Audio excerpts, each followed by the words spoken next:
What if real connection started not with saying the right thing, but with simply being the kind of person others want to approach? Our world is full of invisible relational barriers that are keeping us from loving like Jesus. Are we brave enough to make room for those on the margins? For Jesus, no one was too messy, too broken, or too different for him to welcome and to love. Crowds, children, outcasts, they all came close because he made space for them. Today, we're talking about tearing down our walls, setting pride aside, and becoming the kind of people that others want to approach and be around. So, hey, welcome to our second episode where we are unpacking how to love like Jesus by talking about how to be approachable. And so I don't know about you guys, but it's kind of hard to create space for people.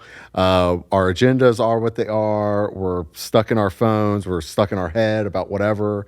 So it can be really difficult to kind of be like Jesus and maintain this level of approachability so that people can come up to us, get to know us, and be loved by us. So how would you rate your capacity to be approachable? Yeah, we'll start there. I'd like to say I'm working on it. It's something I definitely do think about a lot, and that I'm really, really working on, because, I mean, obviously people want to be accepted and liked,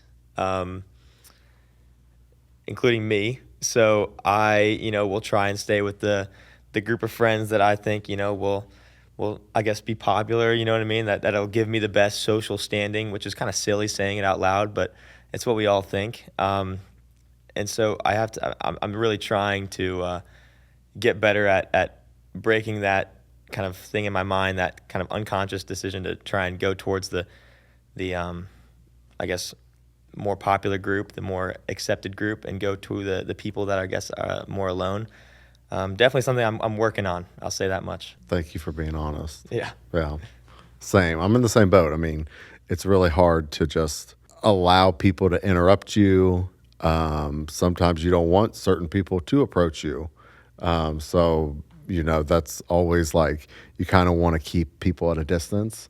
My wife and I lived in New York for a long time, and that was just kind of how you lived, like you're surrounded by people, but you don't necessarily want to be talking to everybody.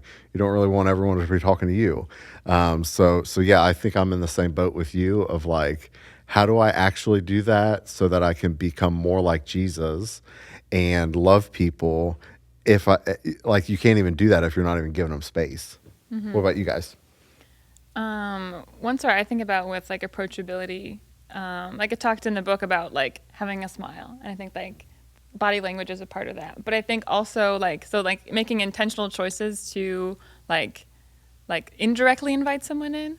But also like I've led small groups at different points in my life, and there was like a small group training where they shared that as the leader, like if you choose to be vulnerable, 50%.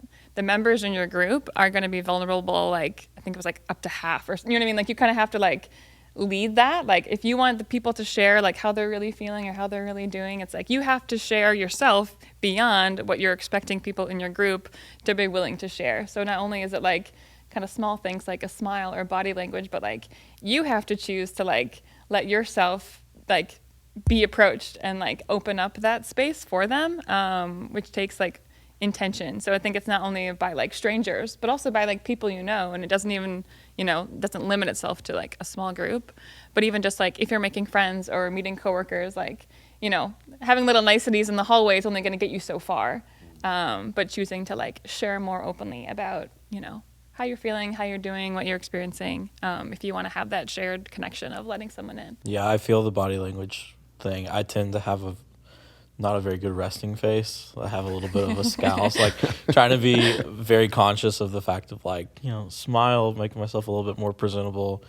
I'm already a very introverted person. So like I tend to avoid crowds and I spend a lot of alone time. But like when I'm just standing and talking to somebody, like I have my arms crossed or my hands in my pockets and like just cognitively thinking like, okay, don't do that. Like present yourself as as open and approachable, somebody that people actually want to be around and talk to.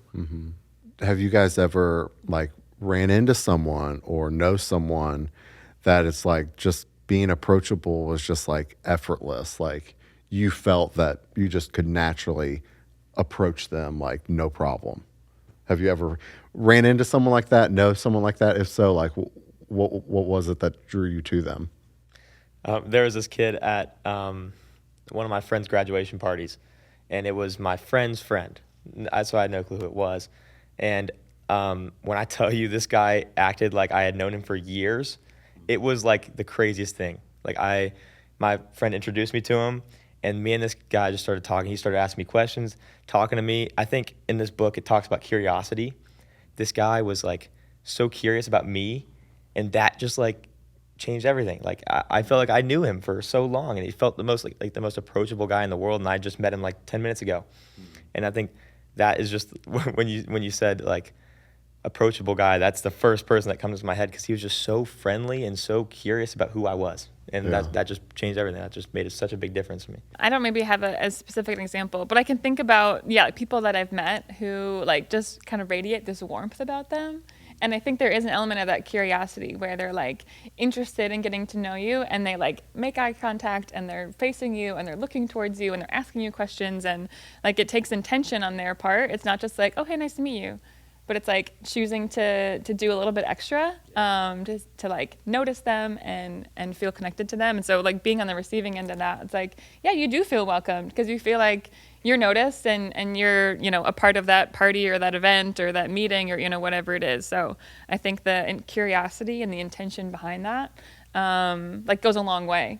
Because then it just like makes you feel like, oh, I can be here and I should be here. And then at least for me, like it makes me feel more comfortable engaging back, not only with that person, but with, anybody else who's also in that same space. Yeah, I have a friend, and he's probably one of the most intentional people that I've ever met. And anytime he meets somebody new, he always has some sort of question. Because, you meet some people, like you meet them and like, oh, tell me about you. And like, where do you want me to start? He always has some weird question.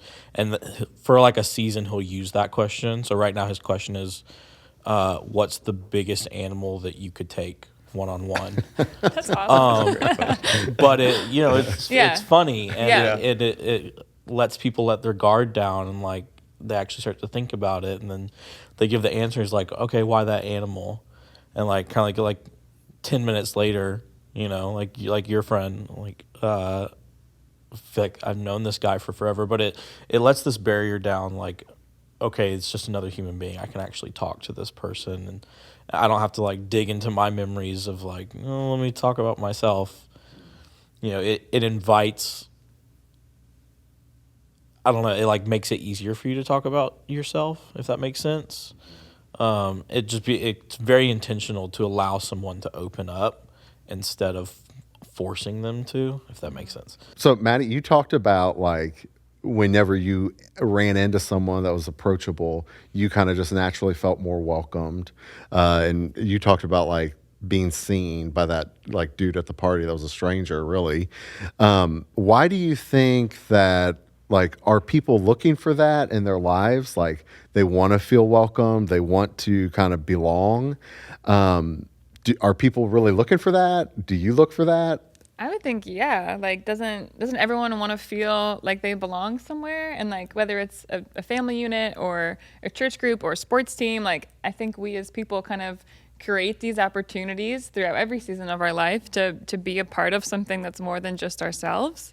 When you're a kid, you're in an orchestra, or you're, playing on a team, or you're in school, and then, you make new opportunities. Because I think even outside of church, I think everybody craves that. Mm-hmm. And so I think it's even more essential if we're claiming to be Christians to like create spaces that do that for anybody that we come along to in any, kind of walk or piece or layer of our life. Yeah, I think it's just our innate being. I think we're just created to desire fellowship. It's just the way that God created us, because he wants intimacy with us. And I think because we are created in the image of God, he wants that relationship with us. So therefore we also want relationship. We want to feel like we belong somewhere. I think it's just in our innate being. I think it's just the way that we're created. Yeah. I think it's really important too, because I mean, I just like speaking as like a guy in my 30s, like I only have like just a handful of friends, that like I know I can go to them. And that's like true, like statistically, of like guys that are older or whatever. And we also see like with like suicide rates like increasing and stuff like that. So I just feel like there's something off within our culture that isn't addressing this like deep rootedness that you're talking about, Josh, of like naturally, like on a maybe even like cellular level of like we're created for relationships. And if we're not being approachable to one another and just staying within our like own lane and our own bubble, that is, our social feeds are just keeping us happy or whatever, just mindlessly scrolling, that it's just keeping us from like living the life that God really wants us to live, and also being able to love people the way that Jesus loved them. So like in, this chapter and throughout the New Testament, you just see Jesus like constantly being interrupted by people, crowds coming to him, like even like going out into like the desert to like find him. So why do you think crowds were doing that? Like obviously the answer is, well, Jesus was approachable, but why was he approachable? Like how did he like kind of model that, just from your perspective? I think he took like risk in choosing to be a person that was approachable, like was very countercultural in many ways, like chose to go see people and speak to people and heal people who were the fringe. And so I think by showing something that was not expected of him, I think it made people be like, wait a minute, like who's he talking to and what's he doing? And if he's talking to them, like he could talk to me. Like I think it just created an openness for, oh, well, if he's willing to go that far, then he would go to anybody, which he was. And that was like his whole mission was to be for everyone and connect with everyone. But I think he chose to make it really obvious that like there's no one outside of his realm of who he doesn't want to approach him. Yeah, he was willing to stop, right? Like he had, I mean, obviously even when he was walking in the desert, like people would come to him because they knew he was willing to stop and care for them. Like he stopped and healed so many people, and he stopped what he was doing to go speak to people, and like he was willing to stop what he was doing, and he was willing to care for them. You know what I mean? I think people saw that obviously and were like, oh, this guy actually will do something if I come up to him. Like it's not just like a celebrity, like, oh, please sign my whatever, and then they just keep walking. Like, no, he's willing to stop and actually care for you. I think people obviously saw that, and that made a huge difference. So Yeah, I think you worded it the best. I think so many people came to see Jesus because it was the people on the fringe, and it wasn't the celebrities, it wasn't the popular people, it wasn't necessarily the good people. It was people that society neglected and looked down on, or society just didn't like at all. And it's that if he can do it for them, then he can do it for me. And again, it wasn't like a popular or a good person, because they're already they're already popular, so of course he did it for them. But because it was people that were the outcasts, like, oh, he did that for them, he sees them, he understands them, that means he's going to see and understand me, so I have to get there. How are you like personally trying to kind of model what Jesus does, of trying to be approachable to people, and maybe even like what's the motivation behind that for you guys personally? that the first thing that comes to my mind is that passage when Jesus is saying, like, when he's talking in the judgment and he's telling these people, like, you fed me, you gave me a drink, you clothed me, and they're like, when did we do that? And he's like, that what you did for the least of these, you did for me. I think that's always that's my motivation in going out and trying to be approachable to everybody, because when Jesus says, like, what you do for those people, what you do for the lesser of society is what you do for me. Like, we're doing that directly for Jesus. And I think that's like the biggest motivation is like when I think of like going out and being a light to people and being approachable to the people that are being rejected, I think I'm doing that directly for Christ because that's what he did and that's what he tells us is for him. You know what I mean? So I just love that part of scripture. It's something that my friend always tells me anytime I go out to do like ministry stuff. He always says rep well. And it's not just for the church or for our ministry that we run, but just as a Christian, as we're supposed to be mirrors of God's when people see us, that they see God. And yeah, I think that's the main, like what you're saying, like God's given us a command and he's given us this directive to care for one another. I think when you go out to make yourself approachable is to rep Christ well. With Jesus, like I feel like approachability, we maybe have talked about it in the sense of like it just being kind of a passive thing, like it's like a state of being that other people are free to approach me, but that may or may not really been the case with Jesus. Like it seems like it's more intentional of Jesus either presenting himself to people, to the fringe, like you talked about, to where it then created that environment around him that, I know I can approach him with my issues. I know I can approach him with, to find community or whatever. Are there some any thoughts on how to intentionally create an approachable spirit so that we can maybe start doing that, so that the people we work with, the people we go to school with, whoever we run into, just naturally see us that way, and that kind of creates an open door for us to engage with them and start loving them? I think it's like being willing to like let yourself be inconvenienced. Like I think Jesus, sought out opportunities and, took his time to see people and heal them and listen to their stories. And I think it's easier to, be kind to somebody when it's convenient for you. If you're like already in the habit of doing that, or it's someone you already know, or, kind of the little niceties along the way. But I think being willing to go out of your comfort zone a little bit, or say something where someone's be like, oh, they didn't have to do that. But they did. I remember I started a new job during COVID, and so everybody was remote, and I was kind of nervous about starting a new job remote. And I remember I had my first day, and I was like, okay, normally you're in the office, and you're your boss will take you around and have you meet people, but we can't really do that now. So I was like, are people going to introduce themselves to me, or how is this really going to work? And I would slowly start to meet people, but I remember feeling I don't really get that same connection with people. I kind of have to wait until we're all on a call together, and I'm new, so I'm not really on a lot of calls right now. So it was a really slow journey of meeting people and building up that connection. So I had someone on my team. She started a month after I did.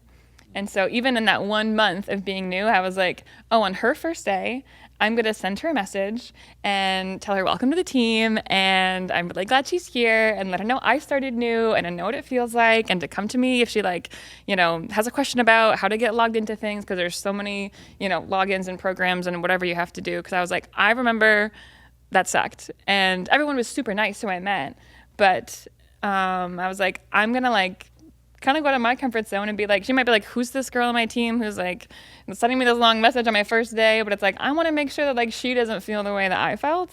And so kind of going out on a limb and shooting her something that I had never met her before, but knew her name. And now she's one of my closest friends at work. Cool. And that, maybe would have happened in time on its own, but choosing to be inconvenienced in a way, that wasn't that hard for me to do, but taking an effort beyond what's expected, basically, maybe is more a better way of putting it. There's a baseline level of niceness that we can, present anywhere we go, but what's a level above that where it's they're not just nice. They actually really made a point to do that for me because they care about me. Mm-hmm. That's awesome. Yeah, I mean, that's really cool that you did that because you've experienced that. Like you kind of wish that someone else would have done that.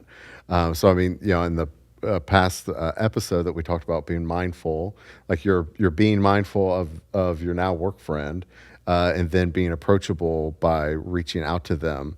So I guess maybe one question that I would love just your thoughts on are, how can church communities move beyond like a surface level of inclusion of people, so that like there's deep like approachability, deep like community and belonging? What are your guys' thoughts on like what should churches start doing? And really, I say churches, but really churches are filled with believers and Christians. So what should we as Christians start doing to model that to a world that just really kind of, hey, you know what, that's cool. Like, we're just going to block you out. Your message isn't really being heard anymore because you're just really judgmental and not really approachable. I think, like you said, I guess not being judgmental. I know we'll touch on grace, giving grace, but I think that's so important to listen to people.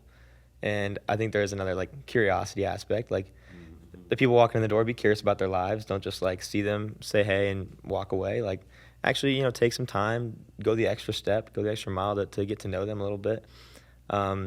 It's not just about the church staff, but it's about every believer in the building to make sure, that the people feel welcome and that they feel heard and that they don't feel judged, but that they feel like they're given grace because we're given grace.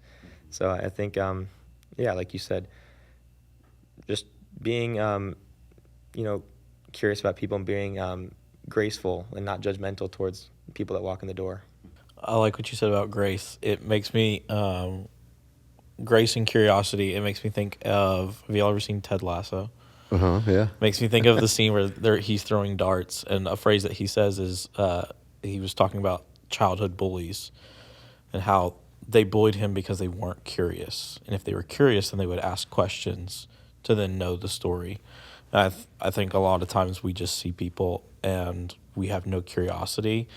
We're so kind of self-absorbed with our own lives, and we fill our plates with issues and things that we have to do, and we have this checklist, and we've lost the curiosity of humanity and the understanding that every person is going through the same human experience. We might be at different points, and we might have different struggles, but we're all doing the human experience together. And when we're more curious about one another, God can work through that than you just being in your own little bubble. I love what you said about the Ted Lasso thing. So if anyone who doesn't know that reference, Ted Lasso was excellent at playing darts because of this whole backstory, and he beats the dude that wasn't curious about his life. So hey, if love means living like Jesus, every day is a new chance to choose love that notices, includes, forgives, speaks truth, and gives away more than it keeps. So this week, let's love like that by just being curious with people, initiating, welcoming people who might be new, who might not be in your own natural friend group, but initiate that conversation. Be curious about their lives, and just allow the Holy Spirit to guide you to love them, and hopefully sow some seeds that might bloom into an awesome friendship that you can have with that person. Join us next week as we unpack even more of the Love Like That book and series, and we will see you next week.